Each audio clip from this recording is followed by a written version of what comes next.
Welcome back to A Screenwriter's Journey, Day 32. Thanks for joining me. I have no preface today because this is a huge day of writing. I don't know if it's going to be good, huge, but it looks like maybe 5 hours, which is going to be 1 hour of commentary. So hang in there with me. Feel free to pause, get a cool beverage and a snack along the way. Mow the lawn if you need a break and then come back. But anyways, we left them off at the airport, and I was saying yesterday that this idea that Ace has got to move the car or the truck was just sort of a convenient way to split them up.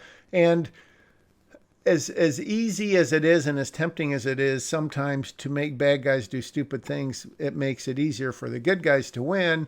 But of course, in the long run, unless you're writing a comedy or something or a bad movie on purpose, you want the good guys to make it as hard as they can on the bad guys. Hopefully that's the case. Maybe it's not in my script. I'm thinking ahead a little, so I shouldn't say that yet. But in general, obviously, it's a lot more interesting to have intelligent bad guys. I mean, think of Silence of the Lambs, just for an example.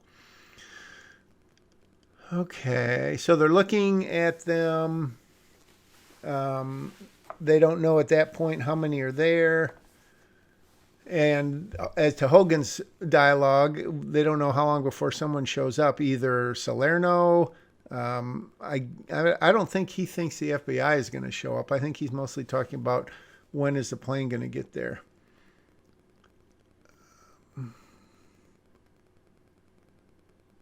So now I'm debating how to kind of get through this as quick as possible. And then Gary alludes to the fact that he doesn't really know what's going on, which, he obviously has to have some idea because he knows he's dressed like Larry. And Gary and then Hogan and Abby are all saying we don't really know what's going on. So Holly's going to explain it to him. And I'm sure you've noticed, Gary frequently comes back to the fact that his brother is kind of being ignored in all this.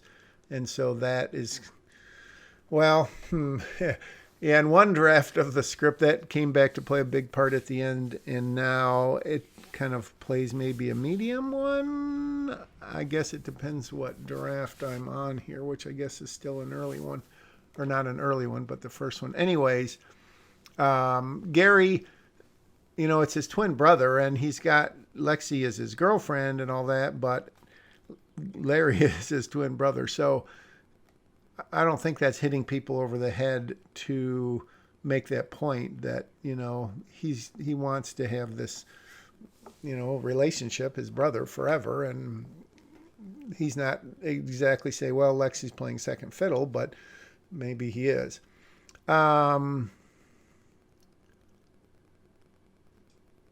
So Holly's coming right out and kind of saying this when he says one of his hostages managed to escape. And now, so what I'm debating here is if Holly says that, will Abby and Gary really be puzzled, or will Gary say, oh my gosh, I know exactly what's going on? So I say he remembers kind of what he's wearing, connects the dots. That's always an interesting thing in writing is when, it dawns on someone, basically. How do you write that? Do you write that, or do you just skip it and leave the dialogue? A light comes on, it dawns on him, he puts the pieces together, things start to add up. I think there's a lot of different ways to say that, and I don't know that one of them is better than the other. If it would give the director or the actors, as they're reading it, more of a feel for how suddenly a revelation or an epiphany comes on them or something. So now Gary, as I said, he connects the dots. He says, really, Holly wants to make sure that Rachel doesn't know about either of them.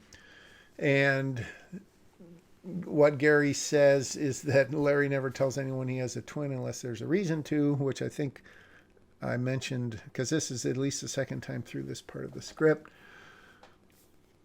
So Hogan, I thought, and I think I went over this before too, that he talks to Holly outside and we play the scene from inside, so we get Abby and Gary's take on what they're talking about, which I thought would be kind of fun, less on the nose, because of course they're speculating, but they're probably have a pretty good idea of what they're going to be talking about.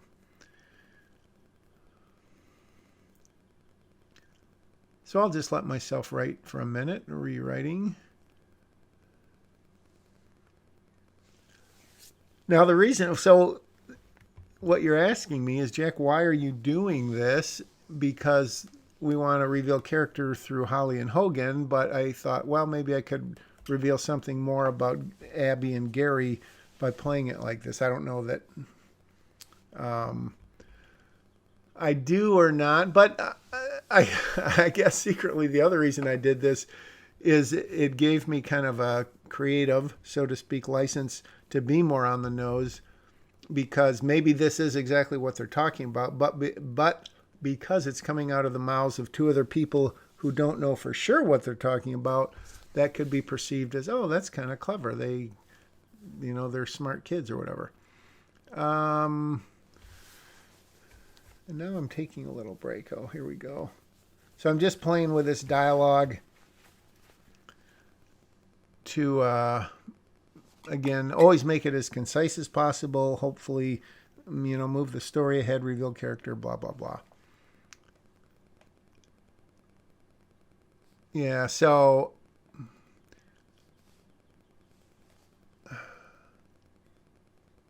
yeah, I sometimes you write stuff and you get like 3 lines into it and you say that doesn't work. So now I'm going down and trying some cutesy stuff, and I don't know. I mean, it's kind of cutesy or clever. At least it was when I wrote it. I can't swear that this is going to make it. I will not swear on the Bible.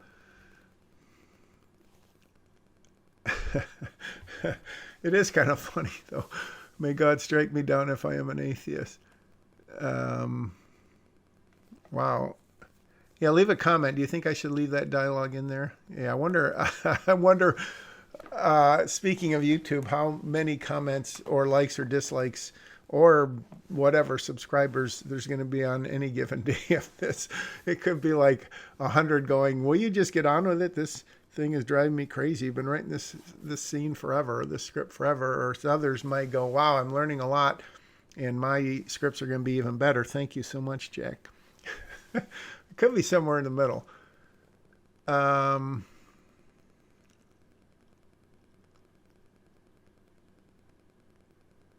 So now they're making something up to kind of justify their laughter. Excuse me.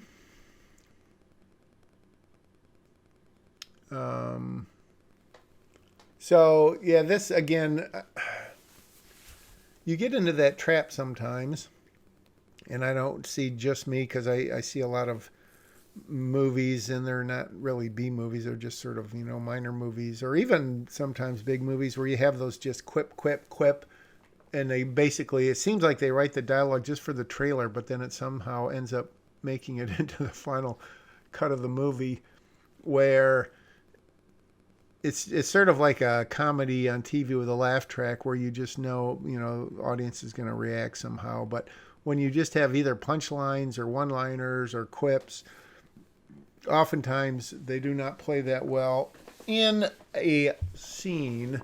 And that's not to say that I don't have any in here, because I just finished a scene where I have some quips. So we'll see how they do. All right, so now they're outside at the trunk of the car, and the plan is pretty much coming together in that Gary's going to go somehow try to get their attention. They're going to think it's Larry. And gosh, why am I yawning? I did not yawn while I was all day, and now I'm starting to write this. I hope that doesn't mean my writing is boring, even myself. Okay, structurally, let's just shift gears to Blake Snyder. We're on page 90. This is a 106, 7, 8, 9, 10 page script, I hope. And so we are definitely into Act 3, which means I guess it's a little over. Well, no, it's still 17, 18 pages. So, but I talked about this before several days ago in writing, and I'm not even paying attention to the script now, but I'm just talking about the structure. You've got the All Is Lost, you got the Night of the Dark Soul, and then you got Break Into Three. You gather the team, you execute the plan, you have the Hightower surprise where something goes wrong, you dig down deep, and then you execute the new plan. So this is really this is their first plan, right? I mean, literally, Holly is laying it out right there. She just, like in Star Wars, which I've mentioned before, A New Hope, where they stand around that hologram and they talk about getting into the Death Star and blah, blah, blah. So that being the case, this is probably happening a little too far if, in fact, this script is going to end in less than 20 pages. But not horribly so. So now, yeah, I remember Holly is basically kind of not making it up to Abby, but realizes that she is just going to be sitting there. So she gives her the gun, tells her how to use it. And you can see that Abby is not at all comfortable with it. And when she says that won't be a problem, I thought that was kind of a good thing for her to say.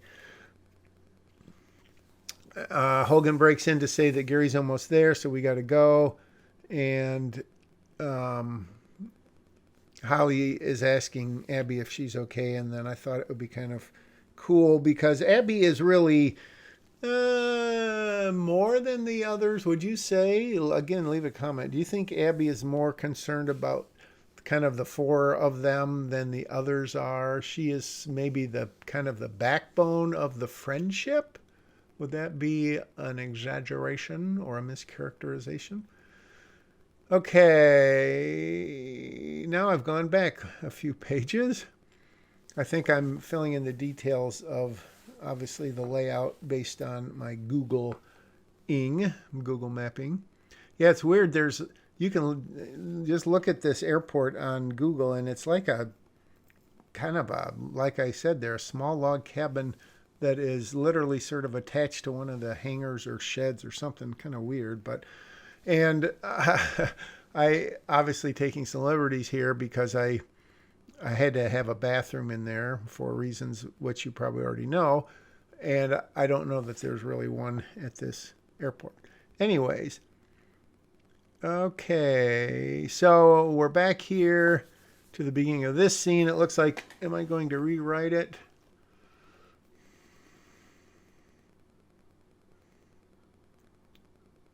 I'm just reading here to see what I'm going to change. Okay, so this is kind of a different way of saying the same thing. All right, so it's pretty much the same. What could go wrong? All right, so Holly has given her It's amazing how, maybe it's not amazing, maybe it happens all the time. You can write something and literally, 5 minutes later, you're going back and rewriting the scene. All right, so they're in this little log cabin office. They're sitting there. Clyde is... So the two guys are still separated. Clyde... There's this shed there, and I don't know if it's a hangar, small hangar. Clyde is obviously in there checking something out. Then he comes out, and he wants to revisit this whole idea that Larry and Lexi were toying with him about, is she somehow working with the FBI, and is this like a double-crossing sting operation? Rachel's assuring him that it's not. Lexi hears that it's been 5 years since the two have been talking, but not, yesterday, literally. She said that she just kind of called Salerno on a whim, and so Lexi is realizing that everything is not as her mom said. No doubt you lied about the money too. Rachel assures her that it's not a lie. And then Lexi is giving her the guilt trip. And yeah, I've been through this scene before, so this is a rewrite. Let's see what I'm doing here. 14 years in prison, 4 years of whoring. And then Rachel's justifying basically everything she's did.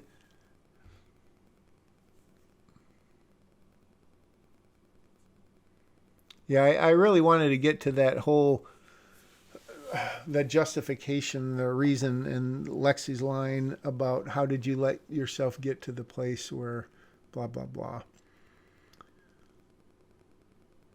And I mean, just imagine that Rachel was in her maybe misguided way trying to do what she thought maybe was her only thing she could do, which was getting into this situation. And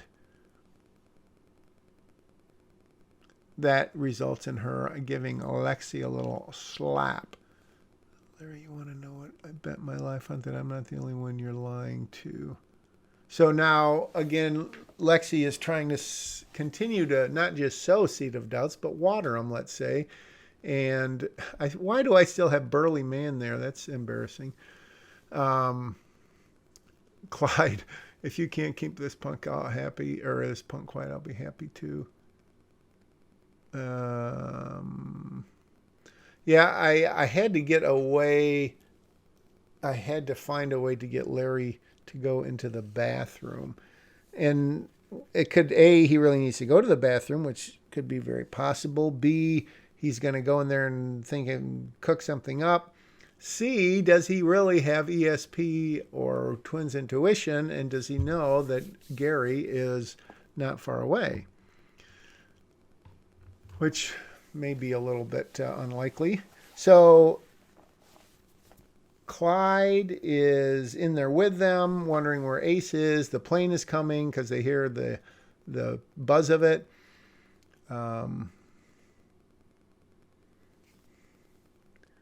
Larry's in the bathroom. So as you see, I'm changing kind of, what happens here. And let's just see.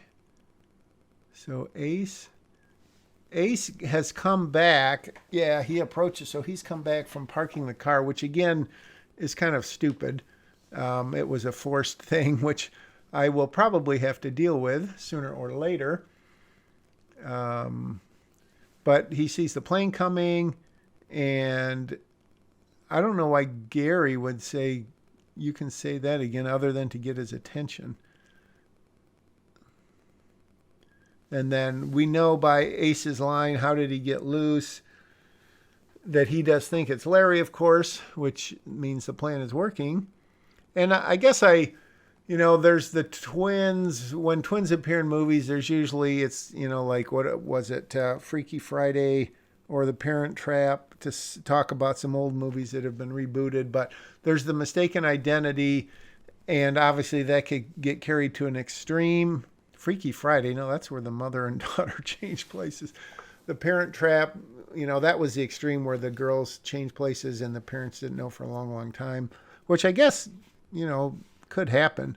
But in this case, I don't want the whole plot to hinge around identical twins and make it a huge plot point that, the only reason this worked is because of that. So I don't know if this is a happy medium, if it is realistic enough and that people won't see it coming a mile away. I mean, even if they do, maybe they kind of thought it would be interesting. I do remember in the outline, it played out more or less like this. I'm trying to think, man, that outline seems like I wrote it a million years ago, but it was an element of it, certainly.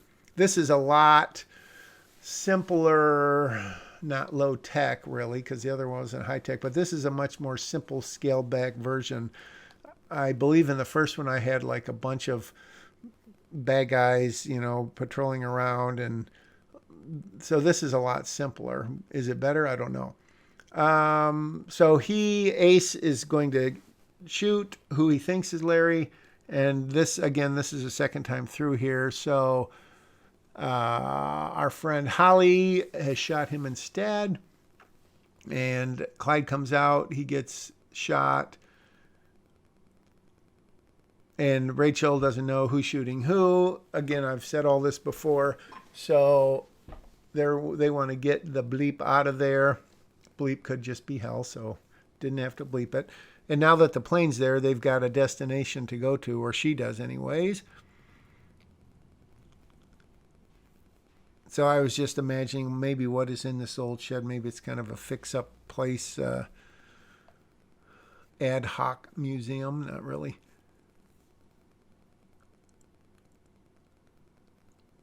All right, so there they are. Private plane, jet, or whatever is touched down.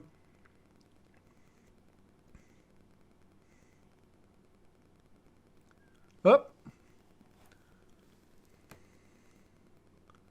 I don't know who's shooting who. So she is, a little bit perplexed. Obviously, things aren't going as she thought they were or as the plan was, despite her previous thing about working out all the possible scenarios with Salerno. I thought that'd be kind of funny if Lexi said that, this whole time, basically, we find out that Rachel's been playing a gun. I had to look it up to see what was a common woman's or female's gun, and apparently that is a, whatever.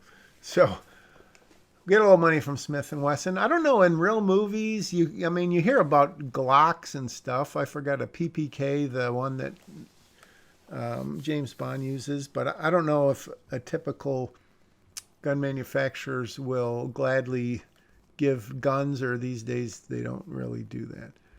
So she's pulled the gun and threatening Larry, and she's saying, look, I don't really care if you go, but two of us are going. So I'm rewriting this to make it more applicable to this new airport instead of Fort Smith. Gary is okay physically, mentally, he may be I'm not going to say PTSD because all he did is run around, and he really didn't even get shot at, did he? But he showed some bravery. Okay, they can't see the jet just because of how things are geographically set up there.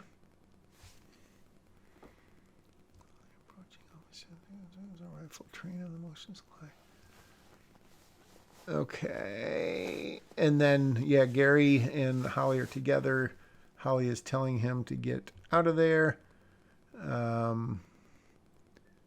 You can see that Gary's at least a little concerned because he's like, why wouldn't she be?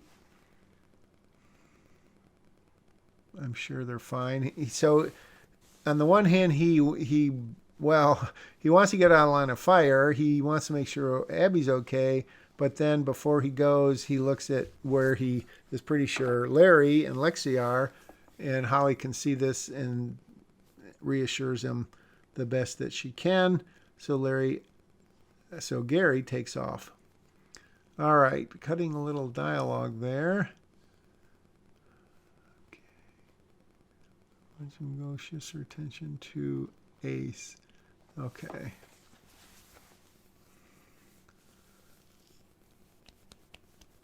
Okay, so then she's trying to get from some information out of him like before. Yeah, you want to live, I'm dead either way. Kind of clever. Don't know that I will keep that. The jet comes. Man, I'm doing a lot of that. What are those lip? They're not really lip smacks, but they come out that way. I'll have to delete them when I edit this because I don't like lip smacks. I hope I remember. I probably won't. They say it comes from your mouth being too dry or drinking coffee even. All right, I still have that TAC Air building, which I obviously should have just done a global search and replace for. So Hogan is in the shed so he's going in just as the others have gone out, but because of the geography of it, he obviously can't see them. Clyde is laying in there. So right now, Clyde appears to be dead. Will he stay dead? I don't know. Lexi and Larry aren't there, so he goes into that shed that they just came out of, or they're just about to come out of, actually, because Rachel is like saying, don't say nothing. But now that the plane is here, / jet, she's going to get them out of there, whisk them onto it, and carry them away to a mobster's life of luxury. Who thinks that's going to happen? Let's see a show of hands or comments. That would be sad if I put like 50 or 60 of these things up and they got like 2 views each, or maybe like the first one got 10 views and the second got 5 and 31000. They'd get at least 1 view because I'd watch them again. All right. So Larry trying to make a joke about I'll only go if they have peanuts. Again, cutesy line. Gosh darn it, I apologize for my yawning. This is ridiculous. Cutesy line, easy to write. Maybe doesn't reveal much character because we already know kind of he's a jokey guy, the upbeat guy, the fun guy, whatever. So, it might be something that he would say. Does it add anything to the story? You don't ever write a line just to get a laugh. Yeah, that's a whole philosophy I could talk about from my first 2 movies that I made, which were comedies, and we had a big, well, not really, but we sort of discussed that things aren't funny because of, you tell a joke or something. It has to come out of the situation and the character and stuff like that. All right, so Holly can't get any information out of Ace, so she knocks him out cold cocks him, as they said in the old days. Wants to hide the body.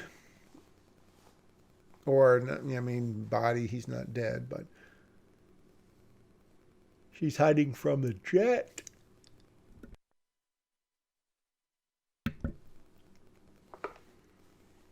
Okay. So again, I've written this at that bigger airport. Now I'm kind of rewriting it for the smaller one.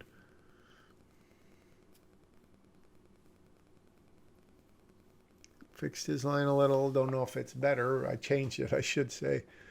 All right. So now Salerno's making his appearance. The bodyguard wondering who Larry is. Were you expecting a third passenger?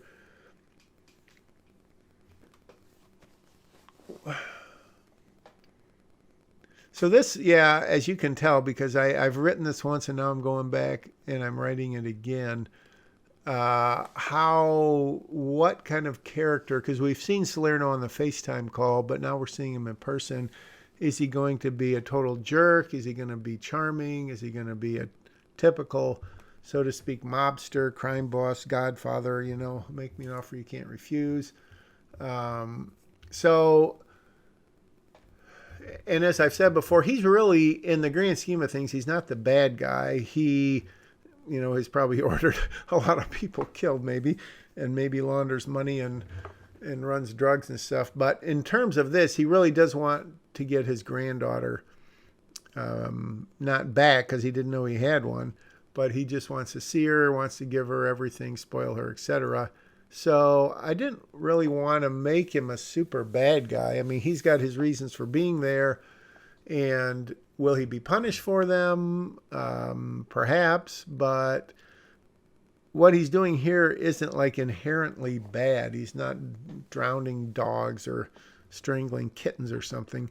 He wants to give what he thinks, what he sure is his granddaughter, what he thinks will be a much better life, and is trying to make it as appealing as possible.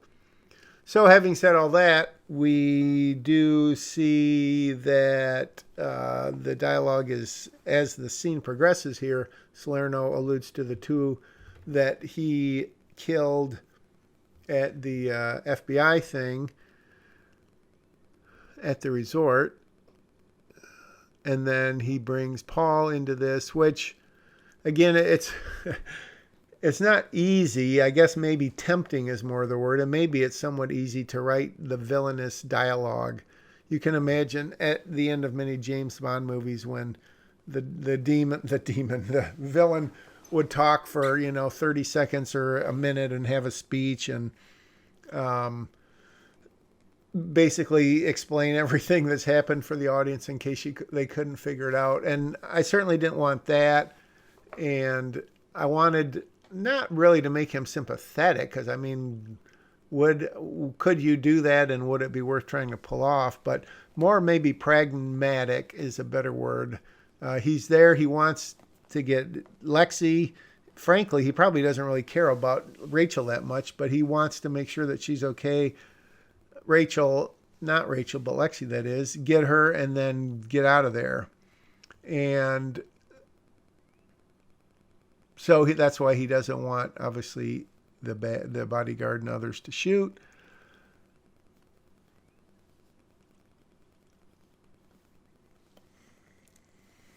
So again, I'm sort of figuring out this dialogue. That's another thing. Shoots her a look, burns her a look, gives her dagger eyes. There's all that kind of stuff. And again, it's just really kind of the style you want to write in. I usually try to say it as quick as possible, not making it like a novel where you could, in a whole paragraph, you could explain how someone's eyes were mysteriously drifting from here to here and their internal dialogue and all that stuff.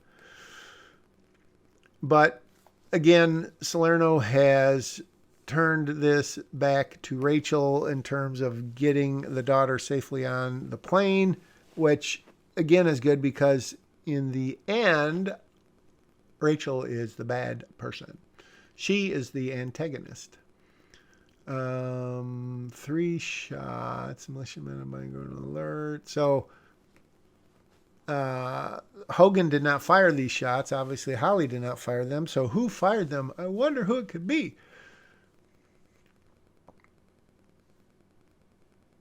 And then Hogan, who is kind of hiding out, uses the distraction of the shots to shoot some of these militiamen, dropped but still alive. And so that's, I don't know, it's still a question I have. Leave a comment, subscribe, watch The Key on Amazon Prime, because no one's watching it anymore. It was getting thousands of minutes back in the days. I don't know if it was lockdown or what, but now it's literally getting that much. Anyways, leave a comment about if you think these people should get killed or just wounded, because I did have a conversation about that with one of my sons, who's going to be in the movie when it gets made, and asked him about the, I don't know, appearance or whatever, or the, I don't know, the psychology, something of just killing these people versus wounding them. Because it's very typical, and it's almost like a video game where you kill a person and then they dissolve off the screen. And sometimes in movies, especially, axe 'em, shoot 'em up, they just boom, boom, kill, kill, kill. And where do the people go? Are they stumbling over them? You just never see them again. So I think that's kind of what I was trying to figure out here. Now it appears that I have stopped writing, and maybe that's why this day was so long, because I walked away from the computer and I did not pause the screen recording. So I am going to see if this just stays frozen like this for a little while longer. If it did, then I will cut this recording short. But yeah, the point I was making is, well, the question of should they get shot? Because, you would assume an FBI guy is going to shoot to kill. It's not like, well, I won't go into that. So let me just pause for a minute and see what's going on. So yes, I did step away from my computer that day, but now we're back at it. And again, this is kind of Lexi's, I don't know about heroic moment, but she realizes, and or Holly does, that she's really the safest one there, because Salerno does not want anything to happen to Lexi. So I'm playing with this to figure out, how quickly does Holly want to get her out of there to safety? I mean, normally it would be as quick as possible, but how safe is it really? Whoops, sorry, hit the mic. How safe is it really going to be just to send her running across the the tarmac or the whatever you want to call it, the runway or something. So Holly comes right out and says, well, yeah, I wrote that, but then I realized Holly was there to hear the gunshots go off, so maybe she assumes that Gary and or Abby have strayed from the car, shall we say.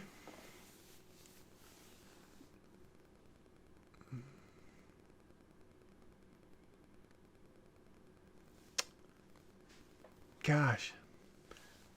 Yeah, so now I'm working through, again, this, you're going to say, Jack, why didn't you figure this all out when you wrote the outline? Then you could just write this scene and it would go 100 times faster. Guilty as charged. I had a general, well, as I said, I had kind of a whole bigger conflict to begin with. And I scaled it back a little because that's what I wanted to do. But did I stop and rewrite the outline? Well, not really. I'm kind of going and not writing the story on the fly, but I'm sort of am. So the bodyguard is basically saying, I can take out Holly. Salerno's not sure. But then he says, take it. Holly racks in before and pulls the approaching Rachel toward her, around and behind her. So, yeah, I thought that would be interesting if the mom, Rachel, is still there and Holly kind of instinctively just saves her by yanking Rachel behind her. It's raining.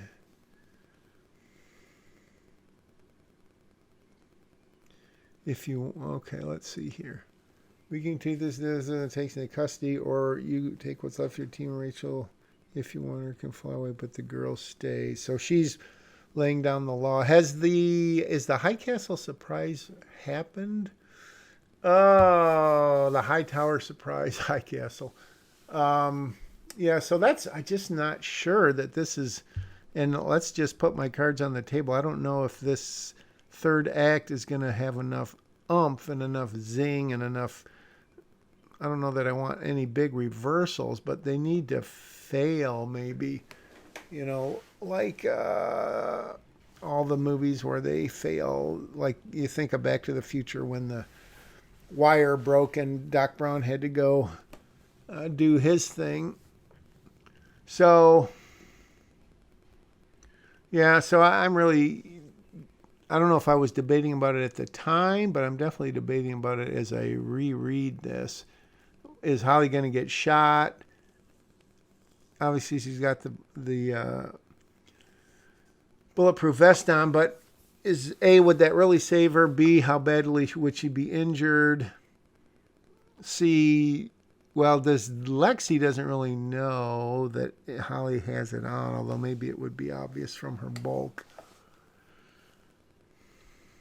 Get the girl killing anyone else you have to. Salerno, not too happy. So this, I guess, would be sort of the High Tower surprise or the false, apparently they've lost. But then there's more guns. And Salerno doesn't seem super worried about him because he's calling a BB gun, but obviously they're distracting. 2 militiamen go to search the area, and we find out that, of course, no surprise, it's Gary and Abby, and they've come away from the car. And actually, in this scenario, Abby's got the gun.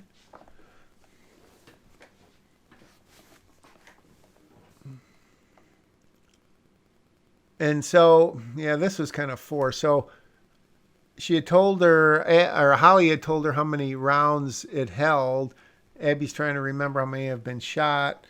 And Gary says, when I shoot this time, run for cover. What I wanted that to do, obviously, is clear up who's been shooting. Now that I look at it, it doesn't even say who's holding the gun, who's holding the Glock. But I would assume that Well, yeah. I believe that Gary has been doing the shooting. So now I am.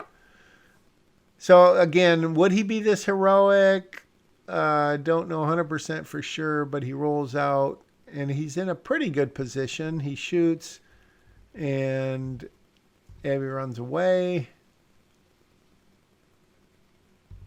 And when that happens, Gary is, you know, he's sort of disabled some of the guys, but he's still in bad shape. He gets shot. Oh, or is he going to get shot? I'm kind of losing track here.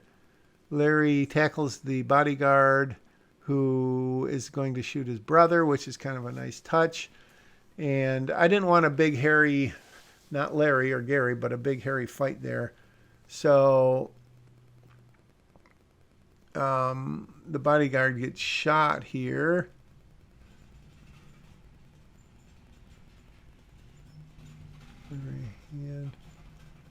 So now Rachel has got to sort of take over because the bad guys by no means are totally defeated, but it's looking more like the good guys are going to win. So, yeah, this, man, it's, I gotta say, it's a little bit painful reading this.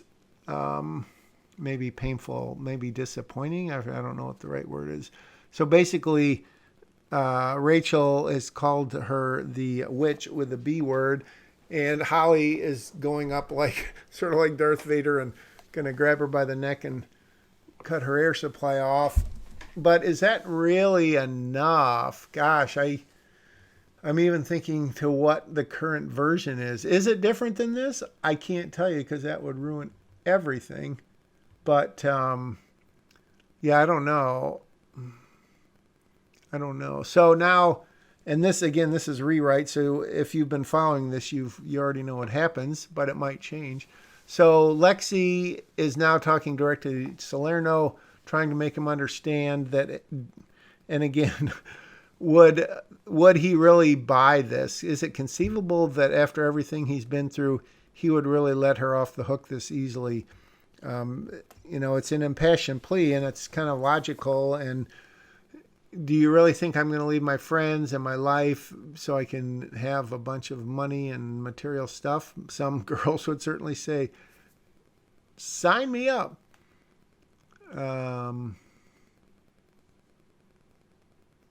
So Salerno has, takes this all in, considers it. Yeah, I mean, obviously there's the version where there's a big fight, there's a big shootout, Salerno gets killed, the FBI comes and gives a bunch of, awards and praise to Holly, and Hogan turns out to be more of a tough guy or a good agent than they thought. But I don't know. I didn't really feel like a big shootout was really the story here. And the danger is that, does that make it anticlimactic? Does it make it too easy? Does it make it not as appealing because people want to see the shootout? I don't know. Again, I would love to see some comments in the comments section. And then I'll steal all your ideas and rewrite it. And then I won't give anyone any credit but me. You know better than that. That would be crazy if it was like the first screenplay written on YouTube and improved by viewers' comments and then made into a motion picture. I'm just thinking out loud. Sorry, I'm not paying attention to what I'm writing. That would be crazy if I got some super awesome comments and then not maybe literally teamed up with the person or reached out to him and he or she or multiple people ended up being a major part of it. That would really be awesome. I am not too proud to say that I've worked with other writers before on scripts, and it by and large it's a great experience. I've been a co-writer. I've written with two other people where I kind of did the writing and they were more idea people, and then I've done a script where all four of us were literally taking different characters and writing for them. That was very interesting. anyways, um, so now I've got some more cutesy dialogue there running. Maybe scared. I don't think so. So again, what do you think? Would Salerno give up this easy? Would he really do the right thing in terms of his granddaughter? Because I guess the more I thought about it, the more I thought maybe he would. I mean, I don't know. I'm really torn. I can see this going two polar opposite ways where there is that huge shootout and maybe Salerno escapes by the skin of his teeth. Does he get, well, yeah, the big budget way is that he grabs Lexi and maybe Larry, maybe not, puts her on the plane, and then there's like a mid-air plane chase or something like that, and they take out they shoot a plane. Salerno gets killed, and Lexi parachutes out, and on the way down, her parachute gets shot up by her mom, who's gone crazy. Wow, I'm writing a whole new ending, and then Gary somehow saves the day, but obviously that's not going to happen. So Holly is talking to Noble and explaining basically, well, she's lying to him, saying that wasn't Salerno, it was just a bunch of his goons. And so then she's explaining the dead bodies, which again, I don't know if it's better that they're wounded and they get taken into custody. Maybe they'll rat on Salerno, or they're just simply dead and we don't even bother with them. Maybe I'm overthinking that. Somewhere's lucky as others, you can from. Yes, sir. So Hogan is more or less covering for Holly, which hopefully it was a pleasant surprise for the audience. You know, do they have any sort of relationship? Not really. A little mutual respect, perhaps. Okay, so now, again, in my outline, the original intent was that Salerno was still, well, not maybe literally after her, but there was still a threat there. So Lexi was going to jump on a plane with Holly and ride off into the sunset. And then the question would be, you know, again, knowing she's got to start a new life again, would any of the friends, particularly Gary, go with her? And so that's kind of what's going on here. As you can see, if you are his granddaughter, he's going to come looking at you. Gary's now trying to look on the bright side, but there's a chance she's not. Even so, you don't have to go into that thing. You could just keep your head down, da-da-da-da-da-da. But how, you know, if all that happened, then Lexi's always going to be looking over her shoulder. And then the big line, any volunteers to come with me? She kind of directs that to Gary. I'm jumping all over here. Gary kind of does not say yes. Well, he obviously doesn't say yes. As I write there, it's tearing his heart out. Holly says, sure. And so, yeah, I don't know. I can really see this being very kind of sentimental and kind of cool. And I don't know about heartstrings. I always like to write stuff that makes people cry more in a joyful way. Although the other way is kind of powerful too. I don't know that I've ever succeeded. So yeah, this whole dynamics of what's going to happen. Holly and Lexi are going to fly off into the sunset, never see the three friends again.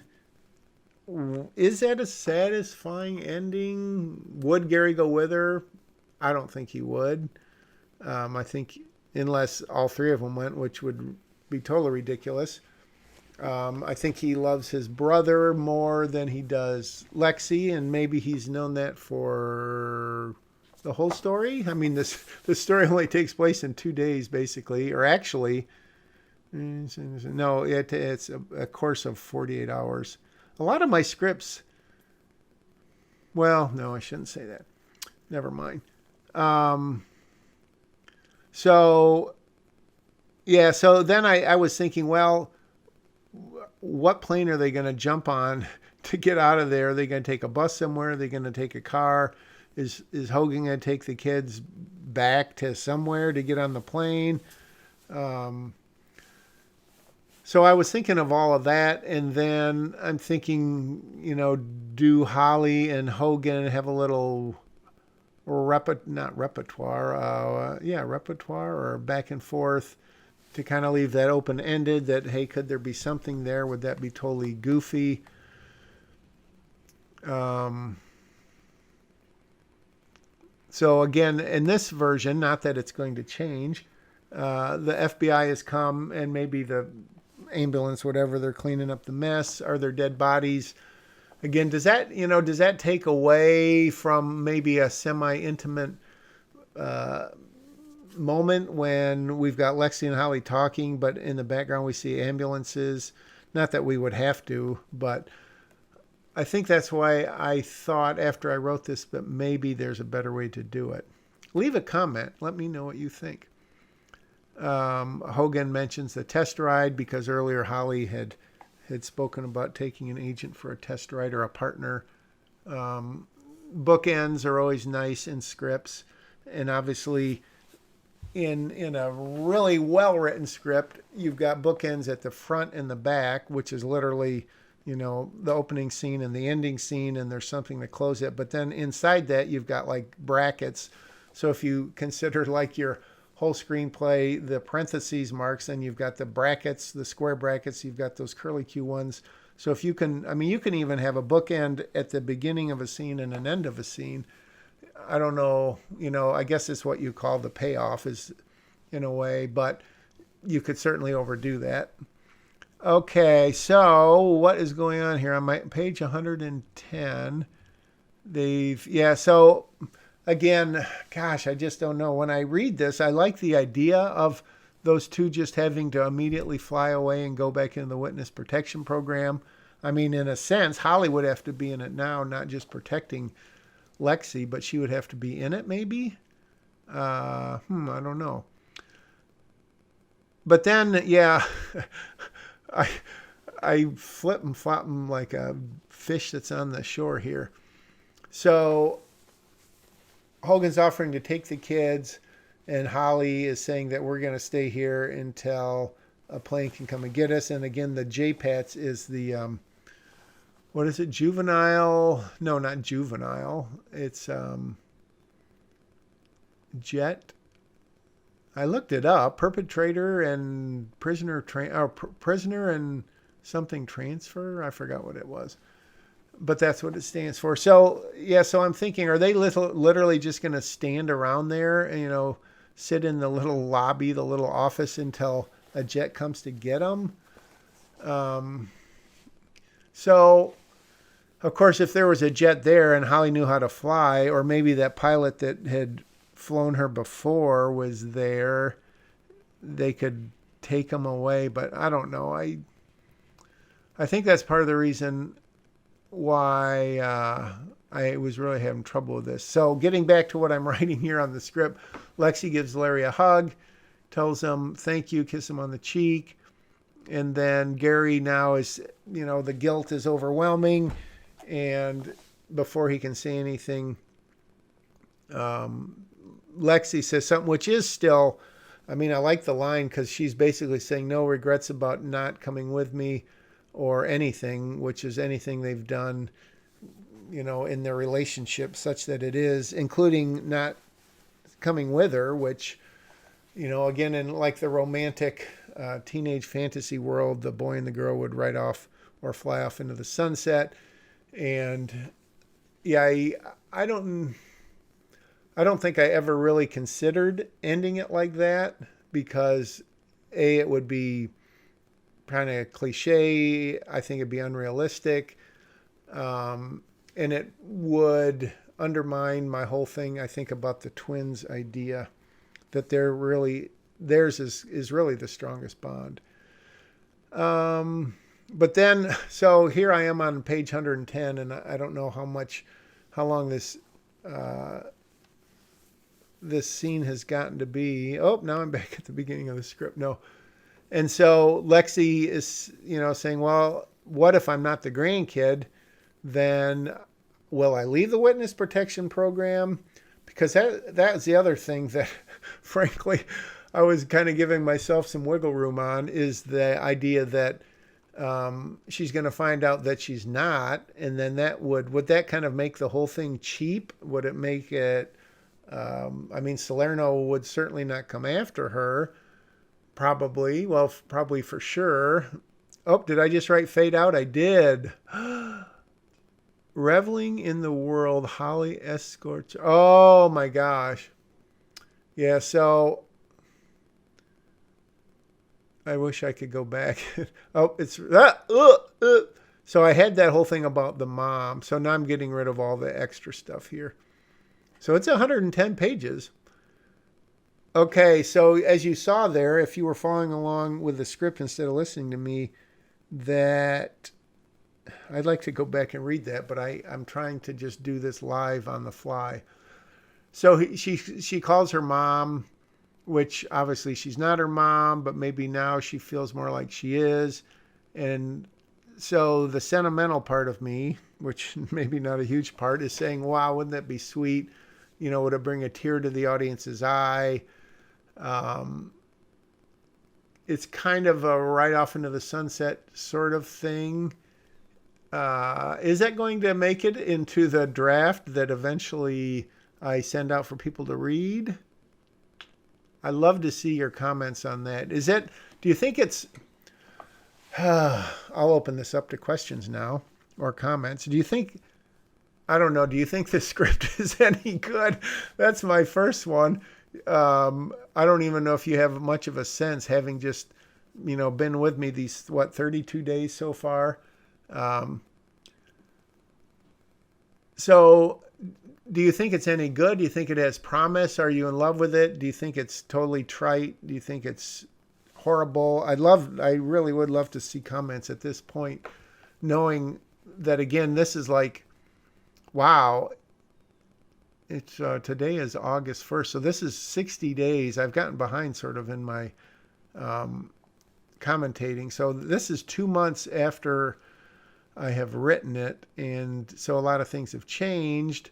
But I would really like to know, do you think the whole idea that Holly and Lexi immediately have to leave the others, does that have any merit?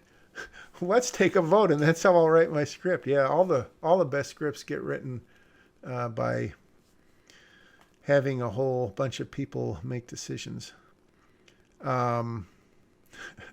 Script writing by committee. So I don't know. I forgot when I came up with that idea of her calling her mom. So I'd love to see comments, and I'm so grateful that you guys, if anyone is watching, that you are, and that the audience is building and building, and that this is going to make me super famous, because I know it is. Oh my goodness. So that was a long day, and now I'm still rambling at the end of it. I guess I'm finally not yawning anymore and speaking. So we're going to be back for day 33. I won't tell you how many more. My plan is to release these one a day once I start doing this. And so you literally, unless you're watching these kind of, after the fact and retrospect, as opposed to one a day, which really would be kind of cool if anyone was, you have no idea how many days are left. And not to drag this on, but I did read a book once, and I forgot the author's name. It was How to Write a Screenplay in 30 Days or something. And I always thought that was totally impossible. And she wasn't really talking about 30 calendar days. But anyways, I made this in 32, and I got to a fade out. So I do recall at this point in my writing of feeling, I think I felt pretty good. I don't remember how many days I waited until I started working on, going through it. It'll be interesting to see, because I think I dated this script June 1st. So let's take a look and see what day 33 is. Obviously, it probably won't be the next day because, again, this wasn't consecutive. Anyways, I've spoken way too long. Thanks again, and I will see you tomorrow on A Screenwriter's Journey.